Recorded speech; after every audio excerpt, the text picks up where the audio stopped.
안녕하세요. 부산과학기술협의회 김성순입니다. 오늘 금요일의 과학터치 시간에는 아쿠아포닉스에 대해서 여러분과 함께 얘기해 보도록 하겠습니다. 농작물을 키울 때 농약과 화학 비료를 사용하면 잘 자라고 병해충 관리가 쉽고 생산성도 좋아집니다. 하지만 사람에겐 환경 문제를 일으키고 건강을 위협합니다. 최근 이러한 문제를 해결하기 위한 대안으로 다양한 친환경 농법들이 개발되고 있습니다. 친환경 농법인 아쿠아포닉스도 이런 문제의식에서 출발했습니다. 물고기 양식은 양식장에서 인공 사료를 주고 물고기를 키워 먹는 기술입니다. 수경 재배는 물에서 식물을 키워 재배하는 기술입니다. 이 물고기와 수경 재배 식물과의 생태 순환 구조를 생각한 데서 만들어진 것이 아쿠아포닉스입니다. 그 용어도 물고기 양식에서 아쿠아를, 수경 재배에서 포닉스를 따와서 만들어졌습니다. 물고기와 식물, 또 그 안에서 함께 사는 미생물들은 서로 어떤 영향을 주고받으며 순환하고 있는지 알아보겠습니다. 아쿠아포닉스는 물고기를 키우면서 발생하는 유기물을 이용해 식물을 수경 재배하는 순환형 시스템입니다. 수경 재배처럼 물에서 키우는 것은 유사하지만 물에 영양분을 공급하는 방식에서 차이가 납니다. 수경 재배가 영양분을 인공적으로 물에 첨가하여 식물을 키운다면 아쿠아포닉스는 물고기를 키우면서 발생하는 유기물을 식물을 키우는 데 사용합니다. 물고기가 만들어낸 자연적 비료를 식물이 생장하는 데 필요한 영양 공급원으로 활용하는 것이 아쿠아포닉스의 핵심입니다. 그리고 수족관의 물은 식물이 영양분을 흡수하는 과정에서 정화가 됩니다. 이 물을 물고기 양식에 사용하면서 물고기도 식물을 통해 깨끗한 물을 공급받게 됩니다.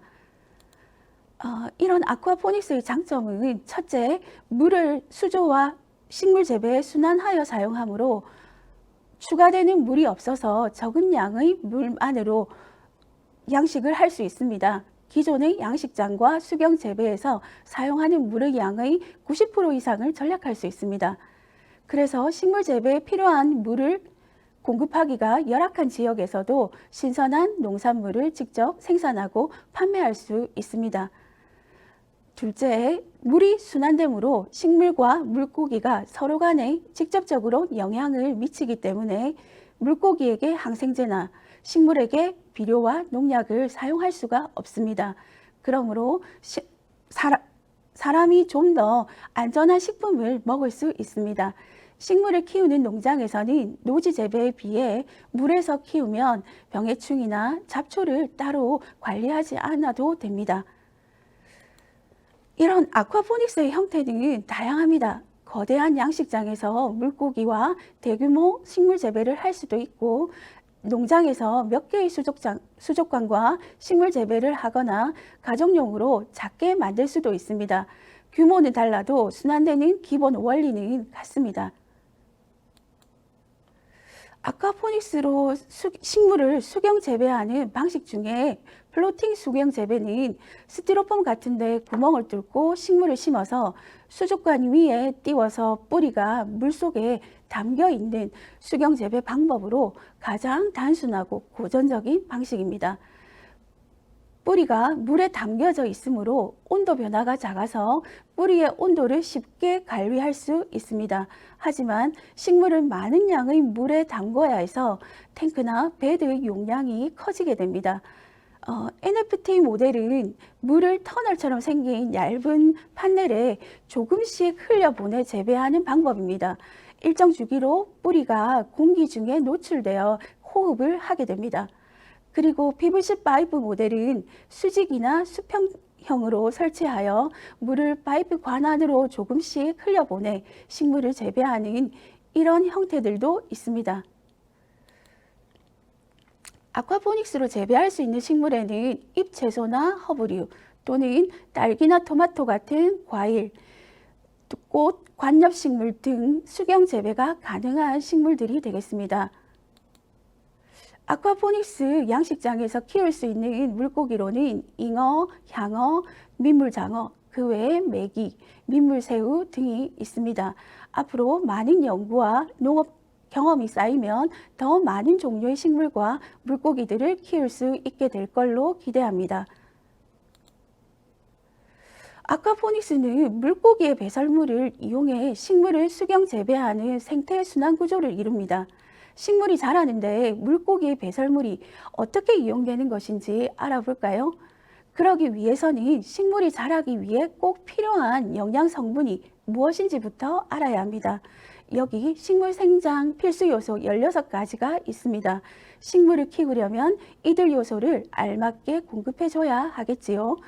먼저 탄소, 수소, 산소가 필요합니다. 식물은 뿌리로 흡수하는 물에서 수소와 산소를, 공기 중의 이산화탄소로 호흡을 통해 탄소를 충족합니다. 그래서 탄소, 수소, 산소는 화분에 물을 주고 환기를 해주는 것만으로도 충분합니다. 그러나 밑에 있는 질소, 인산, 칼륨은 식물 생장에 중요한 역할을 하므로 충분히 제공해 주어야 합니다. 공급이 부족하면 식물이 결핍 증상을 보이고 제대로 성장할 수가 없습니다. 이들 요소는 식물을 심어 놓은 토양을 통해 공급을 받지만 충분하지 않으면 비료나 영양제로 보충해 주어야 합니다. 그 외에 적은 양이지만 식물에게 필요한 나머지 요소들도 있습니다. 식물은 이렇게 공급된 영양분과 태양빛으로 자신들의 생존에 필요한 화합물을 만들어서 성장을 하게 됩니다. 이 16가지 원소 중에서 식물 생장에 가장 중요한 성분인 질소를 알아볼까요? 질소는 식물이 광합성을 하는 엽록소를 만들고 줄기와 잎, 키를 키우는 역할을 합니다. 그리고 식물체 내에서 일어나는 생화학 반응에 관여하는 효소, 비타민 U, 호르몬의 구성 성분이 됩니다. 그래서 식물은 많은 양의 질소가 성장에 꼭 필요합니다. 사실 질소는 우리가 숨쉬는 공기 속에도 많이 있습니다. 공기의 78%가 질소니까요.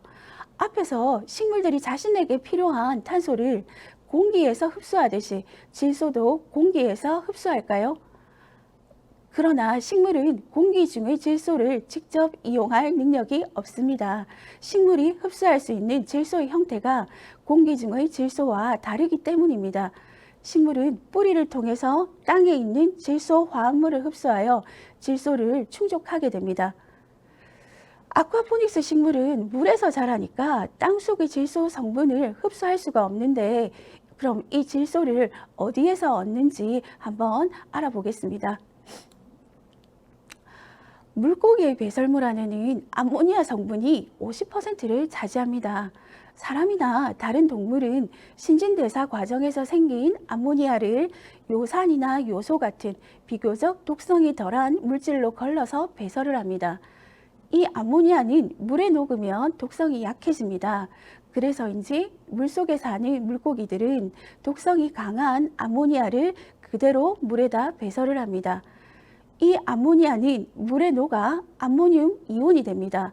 이것은 물속의 미생물 또는 박테리아가 산소와 결합하는 산화 반응을 유도해 질산염으로 전환되어 물고기나 식물에게 독성이 없는 형태로 바뀝니다. 암모니아나 아질산염은 물고기에게 유해한 환경을 만들기 때문에 물고기가 죽는 원인이 됩니다. 물고기에게 유해한 정도를 비교해보면 암모니아, 암모늄이온, 아질산염, 질산염의 순서입니다. 따라서 질산염이 그나마 물고기에게 덜 해로운 물질입니다. 하지만 이 질산염도 계속 증가하면 물고기에게 이로울 리가 없습니다. 그래서 물고기를 키우는 수조는 증가하는 이 질산염 등의 유기물로 인해 오염되어 물갈이를 해주어야 합니다. 이 아질산염이나 질산염의 형태가 바로 식물이 흡수하기 좋은 질소 화합물입니다. 아쿠아포닉스 농법에 사용되는 미생물은 질소나 세균으로 암모니아를 산화시켜 질산염이나 아질산염으로 만드는 역할을 하는 독립 영양 생물입니다. 대표적으로 아질산균은 니트로소모나스, 질산균은 니트로박터가 있습니다. 아쿠아포닉스 기술의 핵심은 물고기의 배설물이 분해하는 미생물을 쉽게 정착할 수 있는 여과기의 역할이 매우 중요합니다. 물고기 어항에 들어가는 여과기가 이 미생물들의 서식지가 됩니다. 여기에 산소를 공급하는 이유는 이 미생물은 분해하는 과정에 산소가 필요하기 때문입니다. 대규모 농장에서 사용하기 위한 특별한 여과 장치도 있습니다. 식물이 흡수할 수 있는 질소는 어떻게 생겨난 것인지 살펴볼까요?